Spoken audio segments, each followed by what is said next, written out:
മുംബൈ നഗരം ഒന്നാകെ നടുങ്ങുന്ന ഒരു ഭീകരാക്രമണ ഭീഷണി. 36 ചാവേറുകൾ, 400 കിലോഗ്രാം ആർഡിഎക്സ്, 1 കോടി ജനങ്ങളുടെ ജീവൻ അപകടത്തിൽ.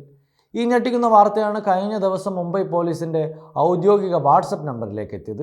ബീഹാർ സ്വദേശിയായ അശ്വിനി എന്നയാൾ പാകിസ്ഥാൻ ആസ്ഥാനമായ ഒരു തീവ്രവാദ സംഘടനയുടെ പേര് പറഞ്ഞ് 14 പാക് ഭീകരർ ഇന്ത്യയിലേക്ക് കടന്നുവെന്നും മുംബൈയിൽ 34 വാഹനങ്ങളിൽ മനുഷ്യ ബോംബുകൾ സ്ഥാപിച്ചിട്ടുണ്ടെന്നുമുള്ള ഭീഷണി മുഴക്കി. പിന്നീട് നോയിഡ പോലീസ് അശ്വിനെ അറസ്റ്റ് ചെയ്തു, ഒരു മൊബൈൽ ഫോൺ കണ്ടെടുക്കുകയും ചെയ്തു. എന്നാൽ ഈ ഭീഷണിയുടെ പിന്നിലെ യാഥാർത്ഥ്യം എന്തായിരുന്നു?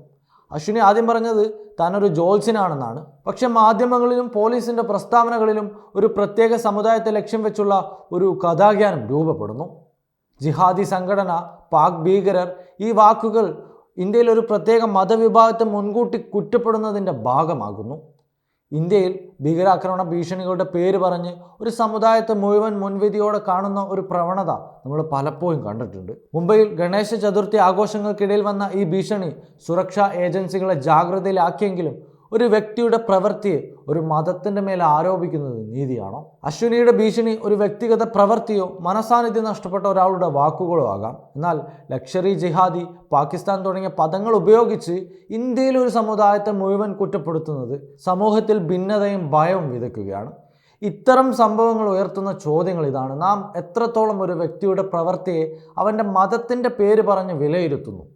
നമ്മുടെ രാജ്യത്തിൻ്റെ ഐക്യവും സൗഹാർദ്ദവും കാത്തു സൂക്ഷിക്കേണ്ടത് നമ്മുടെ ഉത്തരവാദിത്തമാണ്. ഒരു വ്യക്തിയുടെ ഭീഷണി ഒരു സമുദായത്തിൻ്റെ മേൽ ആരോപിക്കുന്നതിന് മുമ്പ് നാം ചിന്തിക്കേണ്ടതുണ്ട്. സത്യം അന്വേഷിക്കുക, നീതി ഉയർത്തിപ്പിടിക്കുക. അങ്ങനെയാണ് നമ്മൾ കടന്നു വന്നിട്ടുള്ള വഴി. ഇന്ത്യ ഒന്നിച്ചു നിൽക്കുമ്പോഴാണ് ഭയത്തിനോ വിഭാഗതയ്ക്കോ ഇടമില്ലാതാകുന്നത്. നമുക്ക് ഒരുമിച്ച് നീതിയോടെ മുന്നോട്ട് പോകേണ്ടതുണ്ട്.